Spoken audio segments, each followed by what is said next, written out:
پیارے دوستو، ایک دفعہ جنگل کا بادشاہ کہیں جا رہا تھا تو چلتے چلتے وہ تھک گیا، کیوں نہ تھوڑی دیر آرام کر لوں، یہ سوچتے ہی وہ سو گیا۔ چنگو وہاں سے گزرا اور چنگو نے جب دیکھا کہ شیر سویا ہوا ہے تو اس کے اوپر بھاگتے ہوئے چڑھ گیا، کودنا شروع ہو گیا۔ اس کے دوست سیفی نے اس کو منع بھی کیا، لیکن چنگو نے کہا، آہا مجھے تو بہت مزہ آ رہا ہے، تم بھی آؤ، آ جاؤ، ہم جنگل کے بادشاہ کے اوپر جمپ لگا رہے ہیں، پوری دنیا مزے کی لگ رہی ہے۔ یہ کون بدبخت میرے اوپر اچھل رہا ہے، ہٹ جاؤ ورنہ میں مار جاؤں گا تمہیں۔ یہ کہتے ہی شیر نے اس چنگو کو دھکا دیا۔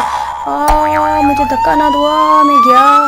تو یہ اس کا دوست سیفی آگے آیا، چنگو میں کھڑا ہوں آگے تمہیں پکڑنے کے لیے، شکریہ میرے دوست کہ تم نے مجھے پکڑ لیا، ورنہ تو پتہ نہیں میں کہاں جا کے گرتا۔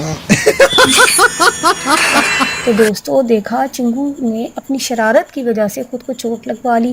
اگر یہ میری بات مان لیتا اور شیر کے اوپر نہ چڑھتا، اس کو نہ تنگ کرتا تو اس کا یہ حشر نہ ہوتا۔ تو آپ بھی بڑوں کی بات مانا کریں۔